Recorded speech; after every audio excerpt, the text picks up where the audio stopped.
કેમ છો બાળ મિત્રો? મજામાં ને? હું તમારી ગુજરાતી ટીચર. આજે આપણે શીખીશું પાઠ 2 કેટલાક પ્રસંગો. પૂરક વાંચન. પૂરક વાંચન એટલે કે સપ્લિમેન્ટરી લેસન. તો ચાલો શરૂ કરીએ. Listen to the explanation and read the chapter with me. I will be guiding you. પાઠ 2 કેટલાક પ્રસંગો. આપણી આસપાસ આપણને જોવા અનુભવવા મળતા કેટલાક પ્રસંગો અહીં આપ્યા છે. જીવન મૂલ્યોથી આપણું જીવન સાર્થકતાનો અનુભવ કરે છે એના આ ઉદાહરણો છે. જીવન મૂલ્યો એટલે કે પ્રામાણિકતા, નિડરતા, સત્ય વચન એ બધું. ચાલો આપણે જોઈએ પહેલો પ્રસંગ. સુમંત 3જા ધોરણમાં ભણતો હતો. બપોરની રિસેસ પૂરી થઈ અને બધા છોકરાઓ ધક્કાધક્કી કરતા વર્ગમાં દોડી ગયા. સુમંતને ધક્કો વાગ્યો અને એ ટેબલ સાથે અથડાયો. ટેબલ પર મૂકેલો શાહીનો ખડિયો પડી ગયો અને ફૂટી ગયો. જેમ રિસેસ પૂરી થાય એટલે બધા ધક્કામુક્કી કરો છો ને, એ રીતના બધા દોડમ દોડ પહેલાં જવા માટે દોડવા લાગ્યા. તેથી શાહીનો ખડિયો એટલે કે ઇંક પોટ એ પડી ગયો અને ફૂટી ગયો. શિક્ષક બહુ કડક હતા એટલે કે સ્ટ્રીક હતા. એમણે ફૂટેલો ખડિયો અને જમીન પર ઢોળાયેલા શાહી જોયા. તે એકદમ ગુસ્સે થઈ તોફાની રામુ તરફ જોઈ બોલ્યા, આ કોનું કામ છે? જે વર્ગનો તોફાની છોકરો હતો રામુ, એટલે શિક્ષકને લાગ્યું કે કદાચ એણે જ ઢોળ્યું લાગે છે. એટલે એમણે પૂછ્યું કે આ કોનું કામ છે? વર્ગ આખો શાંત, ન કોઈ બોલે કે ન ચાલે. સુમંત ધીરેથી ઊભો થયો અને બોલ્યો, સાહેબ, મારાથી એ ખડિયો ફૂટી ગયો છે. હું ગુનેગાર છું.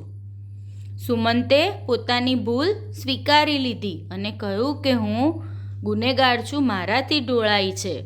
આપણે પણ આ ઉપરથી શીખવું જોઈએ કે આપણી કોઈ ભૂલ થાય તો એને સ્વીકારી અને સુધારી લેવી જોઈએ.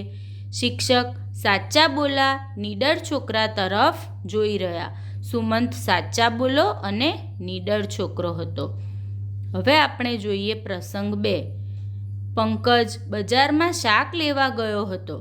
દૂધી 20 રૂપિયે કિલોગ્રામ હતી. તેણે અડધો કિલો દૂધી લીધી અને શાકવાળાને 20 રૂપિયા આપ્યા.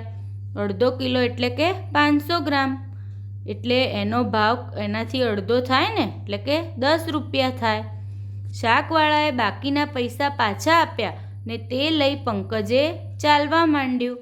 રસ્તે ઊભા રહી એણે પૈસા ગણ્યા તો 15 રૂપિયા થયા. શાકવાળાએ ભૂલથી 5 રૂપિયા વધારે આપ્યા હતા. આપણે હમણાં જોયું ને કે 20 રૂપિયાની કિલો હોય તો 500 ગ્રામ 10 રૂપિયાની થાય. પણ શાકવાળાએ 15 રૂપિયા આપ્યા, 5 રૂપિયા વધારે આપ્યા. પંકજ તરત જ પાછો ફર્યો. તેણે શાકવાળાને કહ્યું, ભાઈ, તમે મને 5 રૂપિયા વધારે આપ્યા છે, આ લો 5 રૂપિયા. શાકવાળો પંકજ તરફ જોઈ જ રહ્યો. પંકજ કેવો પ્રામાણિક! પંકજે વધારે રૂપિયા આવી ગયા હતા તો રાખ્યા નહીં અને પાછા આપ્યા. પંકજ કેટલો પ્રામાણિક છોકરો! આપણે પણ આવી રીતના પ્રામાણિક બનવું જોઈએ. ત્રીજો પ્રસંગ. દીપા સવારમાં વહેલી ઉઠે. બાને કચરો કાઢવામાં તથા વાસણ ધોવામાં મદદ કરે. દાદીમાને દેવ સેવા માટે ફૂલ લાવી આપે. દેવ સેવા એટલે કે ભગવાનની પૂજા કરવા માટે ફૂલો લાવી આપે.